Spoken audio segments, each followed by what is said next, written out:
La police du Nord vaudois voit le jour en 2012. En 2014, elle met sur pied l'Observatoire pour la sécurité.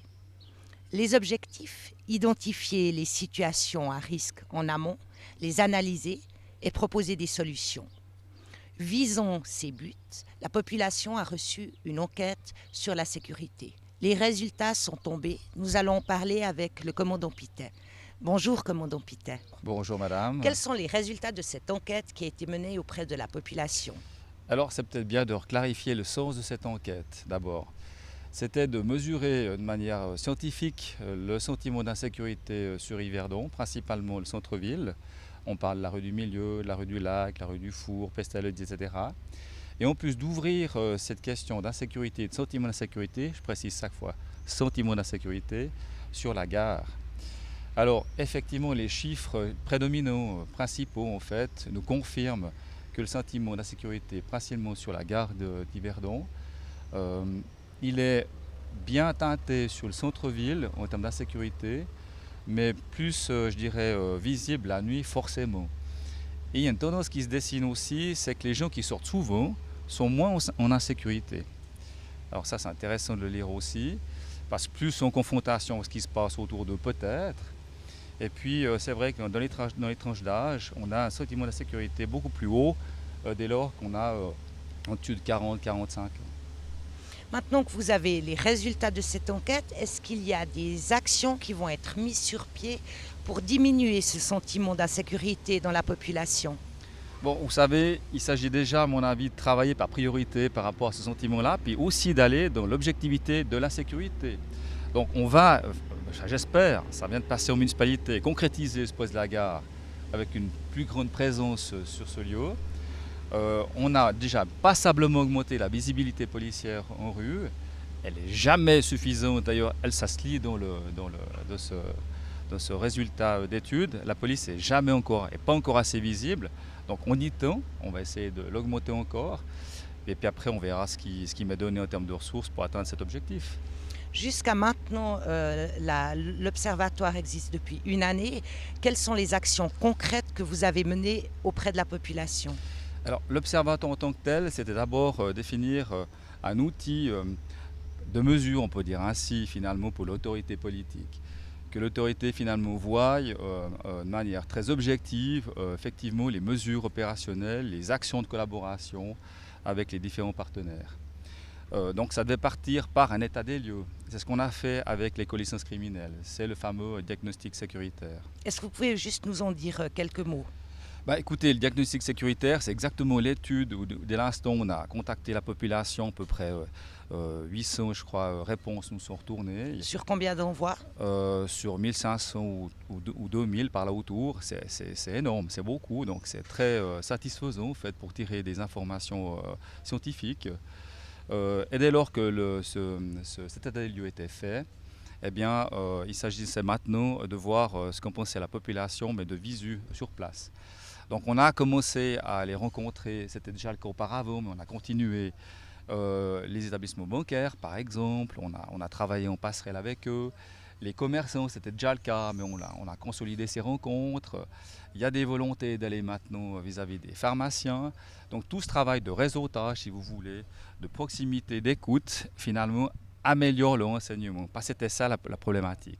C'est qu'on manque de renseignements, mais de renseignements de vie, de société, si vous voulez. De terrain. Vous avez besoin d'un feedback du terrain. Oui. Qu'est-ce qui se passe réellement sur le terrain? Oui, et puis souvent, les feedbacks, alors n'en déplaise à ceux qui m'écoutent, ne sont pas toujours très objectifs. Parce qu'ils sont de l'ordre du sentiment. Et chaque personne est bien sûr différente. Donc il fallait absolument les opposer, je veux dire comme ça, aux mesures scientifiques et à la population. En l'occurrence, l'écart, il n'est pas grand. Donc on voit bien qu'il y a bien une réalité de sentiment d'insécurité et donc on doit y mettre les mesures qui s'imposent. Est-ce que c'est des personnes qui sont spécialement formées, qui vont à la rencontre des commerçants, des pharmaciens ou autres? Alors pour le diagnostic, on a engagé un mandat externe l'école des sciences criminelles, donc qui est une criminologue qui a fait ce travail. Et puis là, on a effectivement un collaborateur qui est formé dans ce domaine globalement police de proximité, mais qui a une sensibilité d'écoute, de synthèse, d'empathie, qui va bien dans son rôle. Je peux le nommer, c'est l'adjudant Zanki, qui a ce poste-là à 100%, Et puis finalement, il a une mission de réseautage. Et dès lors qu'on a commencé à établir un réseau, puis une confiance mutuelle avec tous ceux qui nous entourent, je rentre en scène, si vous me permettez de dire ainsi, avec l'adjudant Zanqui pour voir quelles sont les mesures de priorité, d'amélioration de situation. Est-ce que vous avez l'impression qu'en ville d'Yverdon, par exemple, le sentiment d'insécurité est plus grand qu'à Lausanne ou à Morges ou autre? Mais on est dans une ville-centre. Et puis, comme toute ville-centre, on sent bien que la dimension d'insécurité, elle est différente dès lors que vous habitez à Éponde, à Suchy, etc. Ça, c'est évident. Dès lors qu'on attire une frange de la population ici pour des activités Y, sportives, de manifestations, de vie culturelle, etc., on a un pôle d'intérêt. Et puis, vous savez qu'Yverdon est au cœur d'une région, bien sûr, mais qui est sur l'axe Lausanne, Yverdon, Neuchâtel, Lausanne, Yverdon, Berne.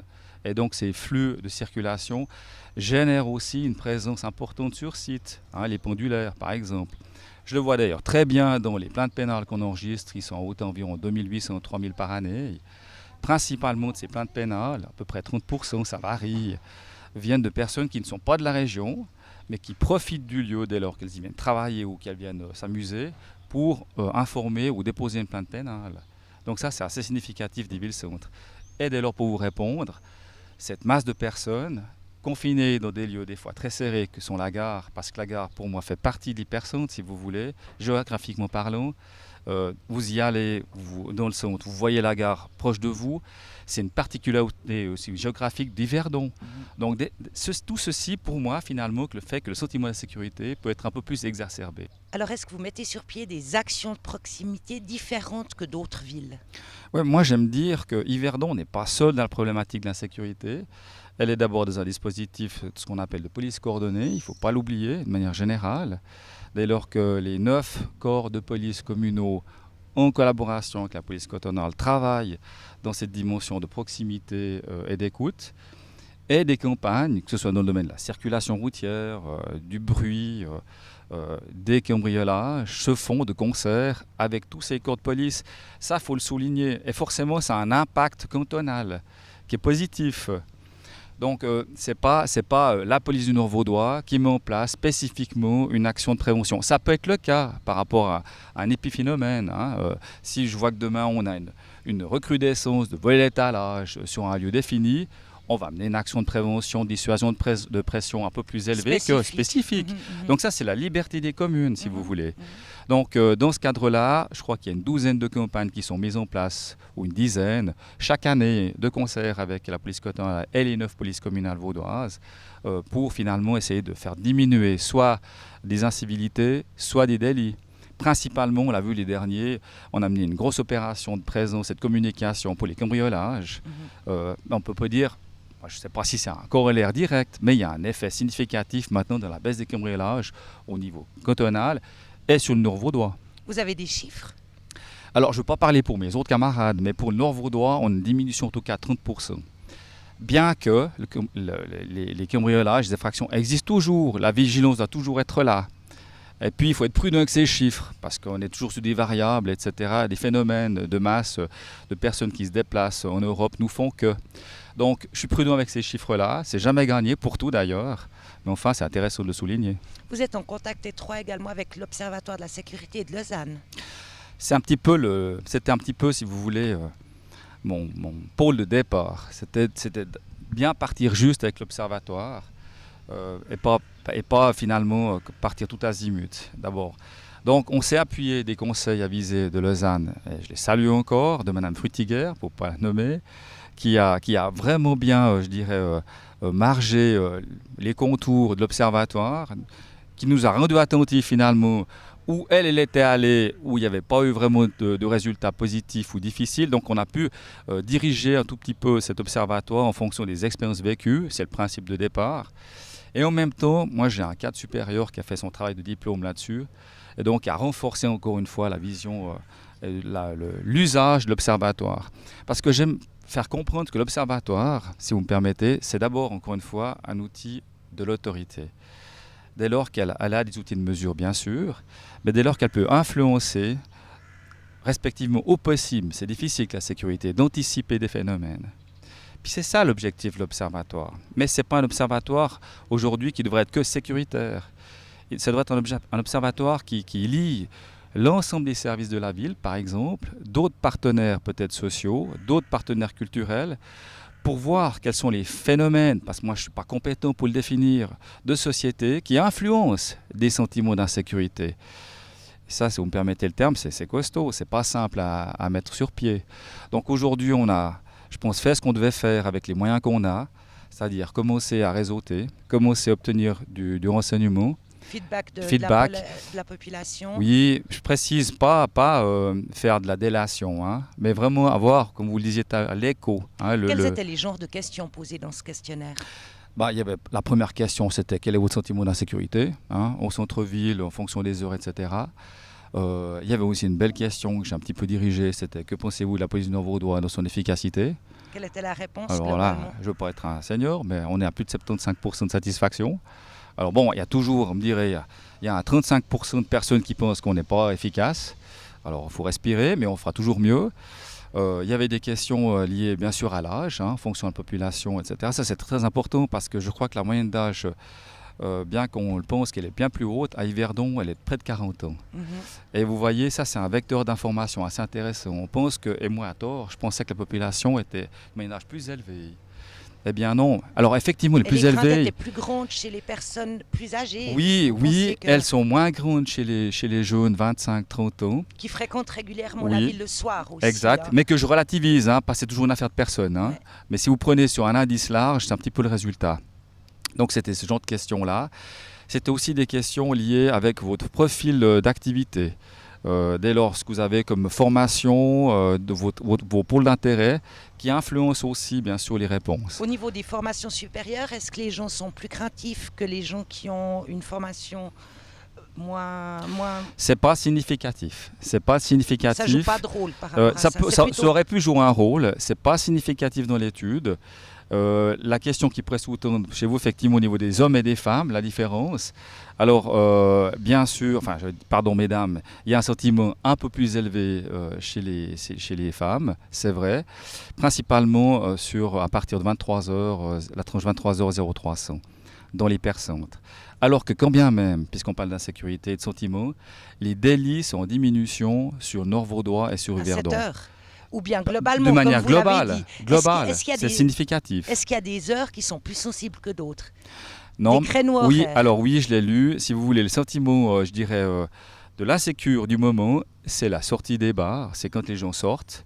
Mais bon, il faut que vous soyez aussi présent. Par là autour, 2h, 1h, 2h du matin. Et forcément, ce qui gravite autour, hein, jusqu'à 3h du matin, parce qu'il y a des effets collatéraux, forcément. Et ça crée dans toute ville, hein, un sentiment d'insécurité.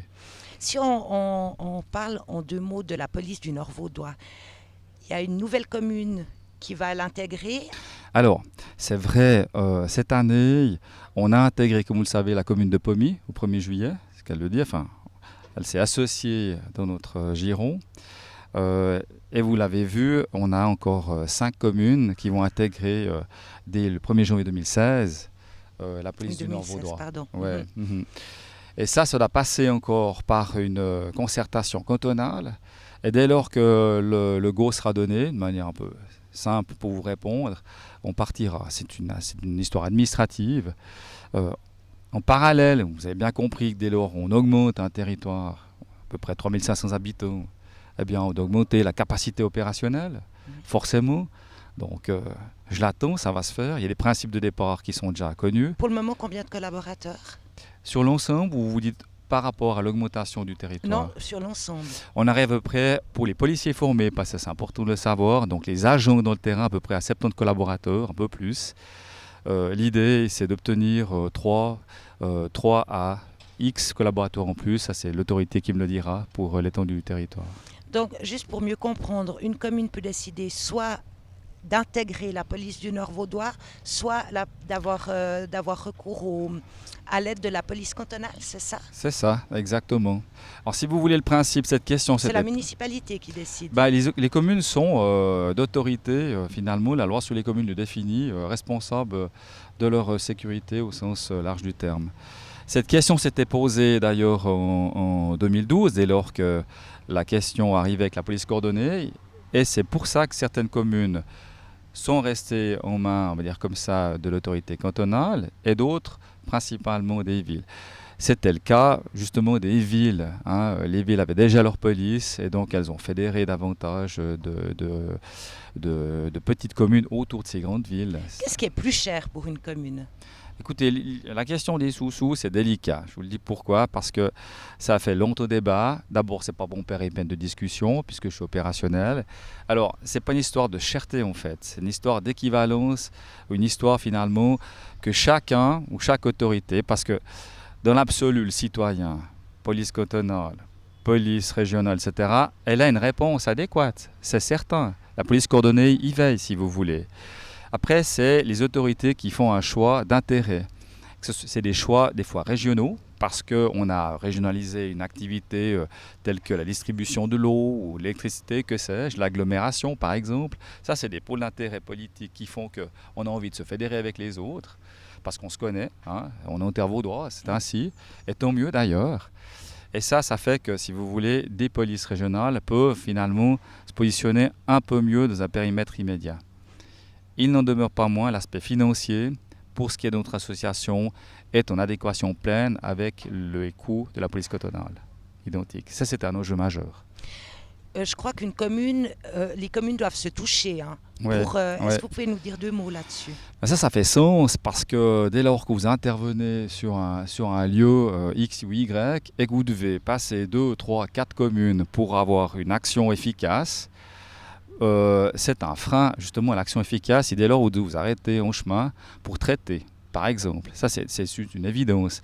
Et donc, la loi a défini que les communes devaient raisonnablement se toucher. Ça n'empêche pas les polices de prendre le chemin le plus court. En français, très clairement, de prendre l'autoroute pour aller sur leur périmètre d'action, vous voyez. Donc ça, je le précise aussi en parenthèse. La commune, par exemple, d'Orbe, qui est quand même pas toute près, il nous faut quand même 5-7 minutes rapidement sur site, on y va par l'autoroute. Ouais. Au niveau de ces règles, justement, est-ce qu'il y a d'autres règles qui sont mises sur pied pour avoir accès ou non à la police du Nord vaudois? Ça rentre alors globalement, encore une fois, dans une concertation large avec, dans le cas de la police coordonnée. Donc il y a un niveau, je dirais, opérationnel, décisionnel, puis il y a un niveau politique qui se positionne là-dessus, dès lors qu'un corps de police doit avoir la capacité, justement, d'abord opérationnelle de le faire, de ressources globales. Ressources humaines, c'est complètement. dont vous parliez. C'est ça, de moyens, exactement, minimum. Il y a des minima standards qui sont fixés de manière, encore une fois, aussi scientifique. Et puis elle doit pouvoir y répondre. Donc ça s'inscrit au niveau de la mesure. Puis après, il faut que finalement aussi les autorités politiques, vous l'avez vu, donnent leur adhésion de fond, que ce soit communaux. La population s'exprime par les conseils généraux. Donc il y a tout un schéma là derrière qui se met en place. C'est pas comme ça qu'on met en place une dimension territoriale différente. En 2016, début 2016, combien de communes feront partie de la police du Nord vaudois? Alors, en 2016, il faut bien poser cette question parce qu'au janvier 2016, on serait normalement 13. Mais, il y a 2 communes qui sont sur l'arrière du dispositif. Ça, c'est une affaire d'autorité politique, de fusion de communes, vous le savez, qui sont en train de réfléchir pour augmenter leur commune sur la partie Chavornay, Esserpité, Corcelles-sur-Chavornay. Les discussions sont posées à ce niveau-là. Ce n'est pas dans mon périmètre de discussion. Il y aura bien sûr une décision qui sera prise et dès lors, peut-être qu'on aura 2 communes qui quitteront la police régionale. On serait normalement 11 ou 13, ça dépend bien sûr les décisions démocratiques. Et combien au maximum de communes peuvent faire partie de la police du Nord vaudois? Vous savez, il n'y a pas de chiffre absolu là derrière. Encore une fois, c'est d'abord, est-ce qu'on peut répondre à la demande en termes de population et d'intérêt? 2, est-ce qu'il y a une vraie volonté régionale d'y aller? Puis quand ces 2 réponses sont positives, on fait ce qu'il faut, j'entends, en termes de ressources. Alors il faut aussi, comme vous l'avez dit, un corollaire géographique qui est bien. Justement, si on prend en compte ce corollaire, on pourrait arriver à combien au maximum? Il n'y a pas de, objectivement et très honnêtement, on n'a pas défini de taille maximum avec la police régionale. Aujourd'hui, je pense qu'on est bien avec ce qu'on a proposé. Je pense que c'est dans l'ordre des choses. On doit vivre déjà avec ces communes qui arrivent parce qu'il faut encore mesurer l'impact. Même si en amont, on l'a quand même fait de manière un peu plus ciblée, il faut vivre avec cet aspect-là. Parce que vous savez, quand je le dis souvent, mais c'est vrai, on ne travaille pas la même chose dès lors qu'on est sur Yverdon ou sur Orbe dans le cas de ces villages. Ça veut dire qu'il y a des appréciations de situation qui sont différentes. Nos policiers ont cette sensibilité pour agir, pas, je ne dirais pas des no man's land, mais avec une finesse différente dès lors qu'un tracteur peut rouler une fois à 100 plaques. C'est une mentalité un peu différente, la ville et la campagne. Oui, mais oui, on le sent bien. Et c'est tant mieux d'ailleurs. Et c'est ce qui fait le charme de la région d'ailleurs. Et c'est, je pense, pour ça que les policiers sont intéressés à la police régionale. C'est parce qu'il y a cette variété de population. Avec tous des sourires. Ici, les gens se disent bonjour. D'ailleurs, on me le dit, les policiers qui arrivent, qu'on recrute, arrivent sur Yverdon. Ici, on se dit bonjour. On nous dit bonjour. C'est quand même magnifique. C'est juste c'est normal. Ben, voyez, c'est la même chose dans les villages. Ça, c'est normal. Mais dans une grande ville, des fois, c'est un peu plus anonyme. Et dès lors qu'un policier est bien dans un village, il est beaucoup moins anonyme. On connaît son nom aussi, qui il est. Donc l'action elle est différente. Il est plus accessible aussi. Il est beaucoup plus accessible. D'ailleurs, quand vous les voyez en short et à vélo, ils sont d'abord, par leur présence, beaucoup plus proches de la population. Et donc accessibles. On ose aller leur poser des questions. Ils ne sont pas dans une boîte. C'est pas péjoratif ce que je dis. Dans une boîte, dans une voiture, on ne sait pas si on va déranger. Ça aussi, ça a un impact très fort vis-à-vis de la population. Donc j'espère bien pouvoir encore dimensionner davantage l'aspect cycliste dans ma région. Combien il y a de cyclistes à Yverdon? Écoutez, comme ils sortent des unités en général, c'est une dizaine de collaborateurs. Mais il faut penser qu'on travaille avec des 3x8. Donc quand je donne ces effectifs, on me dit, mon Dieu, mais vous êtes beaucoup. Mais je précise qu'on travaille 24 heures sur 24, toute l'année. Donc il faut aussi vivre là à côté. Donc pour vous répondre, à peu près entre 5 et 10 collaborateurs en permanence sont sur long vélo. Sur l'Observatoire de la sécurité ou la police du Nord-Vaudois, est-ce que vous désirez ajouter quelque chose? Non, simplement, oui, permettez-moi sur l'Observatoire déjà qu'il est embryonnaire, qu'il s'est fait beaucoup de choses, qui ont été des choses de succès, notamment ces zones de confidentialité qui sont faites, qui sont mises proches des bancomates. Vous savez, dès lors, vous avez un espace plus ou moins normalement qui est pour vous, hein, c'est quelque chose de sensible. On va le mesurer, on va vivre avec ça, voir s'il faut l'étendre à d'autres aspects. Et puis, justement, c'est parce qu'il est embryonnaire qu'il faut qu'on augmente le réseautage.